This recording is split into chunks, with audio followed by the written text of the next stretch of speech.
Agora, voltando agora para a nossa coluna da direita, né, paramos no quinhentismo. Né? O quinhentismo, lógico, pelo nome nós já sabemos que é a partir de 1500, né, 1500. Então, o que é que acontece aqui no Brasil, quando foi descoberto, né, através da influência, grande influência de Luís Vaz de Camões com o livro Os Lusíadas, que é o livro que ele inspirou os portugueses a irem ao desafio do mar. Né? Esse livro ele é muito rico. É interessante esse livro porque dificilmente se encontra um livro escrito em forma de poesia, por mais que tenha vários tipos de rimas nesse livro. Mas enfim, ele conta uma história em forma de rima. Né? Então é muito interessante esse livro, muito rico, é muito interessante. Né? E foi esse livro que inspirou os portugueses a saírem pelo mar e a descobrir o local onde nós estamos aqui agora, né? O Brasil. Então vamos lá, o Brasil, em 1500, no quinhentismo, né? Ainda não tem cultura literária nessa época. A única evidência literária que existe nessa época é a Carta de Pero Vaz de Caminha, né? Que era uma obra de formação e informação. Então vamos lá. Eles avistaram de longe o lugar, que hoje é chamado de Monte Pascoal, né? E diziam que seria o porto seguro deles, porque quando eles viram os índios, eles não foram direto, porque eles sabiam que existiam índios canibais e tudo mais, então eles ficaram na dele, por isso que eles levaram também escravos, porque se acontecesse alguma coisa, ele se encontrasse com índios canibais, eles iam dar os escravos para poder os índios comerem.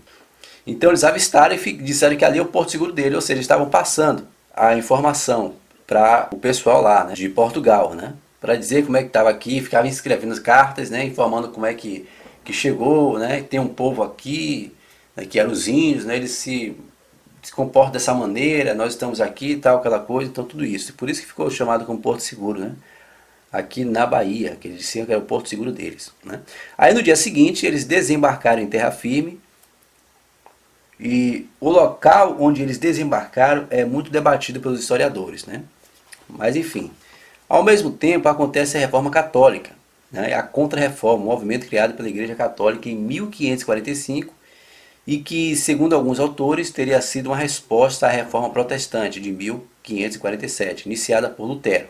Observe que nesse quinhentismo tem uma bomba acontecendo, tem um monte de coisa indo, vindo, um monte de coisa, né, explodindo, surgindo, ressurgindo, tem uma bomba acontecendo em 1500. Né? Enquanto os portugueses estão aqui descobrindo o Brasil, na Europa, o negócio está pegando fogo.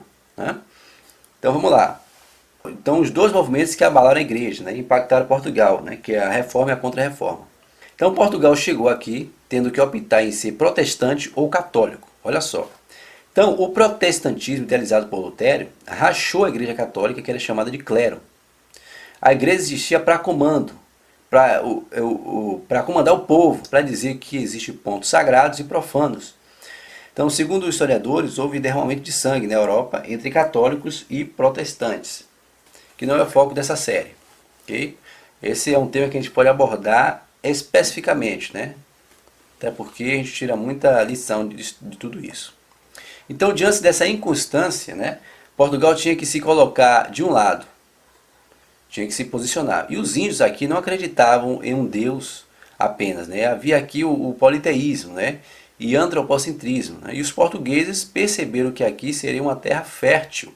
E em uma das cartas, Pero Vaz, que passava essa informação, né? Tudo que acontecia aqui, ele passava lá a informação em Portugal, para dizer o que está acontecendo, como é que é a terra daqui, como é que é o povo que estava aqui, né? Como é que ele se comportava. Eles sempre passavam informação através de cartas. Daí vem a literatura de formação, né? Ou seja, eles começam a formar o índio com o catolicismo da Europa, né? E a literatura de informação significa que ele estava sempre escrevendo cartas e informando ao rei, às autoridades portuguesas, né, sobre a riqueza da terra. Ou seja, eles viram aqui um país das maravilhas, né, um país que não tinha exploração nenhuma. Então os portugueses lusitanos, né, encontraram um paraíso, uma terra rica para poder explorar.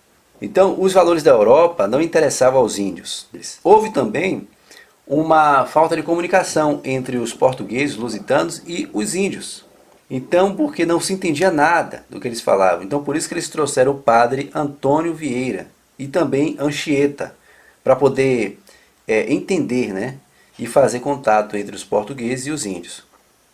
Então os padres aplicavam pequenos sermões nos índios na tentativa de catequizá-los, né, e dizer-lhes que existia um só Deus, representado pelo rei português. Né? Então a morte de Camões, em 1580, marcou o início oficial do barroco português. Apesar que o brilho da arte no barroco foi menor do que o quinhentismo. E aqui era o Éden. Imagine, uma terra que nunca foi explorada, né? Poucas tribos vivendo aqui, uma terra maravilhosa. Você se deparar com Éden, com a cachoeira, tudo cristalino, as águas cristalinas, né? O verde da natureza. Você vê que até hoje o Brasil, ele é o país que tem a maior riqueza natural, né? Imagina naquela época que não tinha toda essa exploração que nós temos hoje, né? De cidades, né? De urbanização. Imagina naquela época, era o Éden. Você está ali naquele filme Lagoa Azul, por exemplo, né? Você vê assim um país maravilhoso, não falta comida, alimentos naturais. Só para você ter uma ideia. Né? Não tem preocupação com isso. Né? Você olha para um lado, tem pé de uva, manga, abacate, mamão, banana e todo tipo de frutas que a gente nem conhece. Só para você ter ideia. Né? E de carne nós tínhamos além de peixe, animais também, que os índios também matavam para poder se alimentar. Né? Mas enfim, era um paraíso para os portugueses.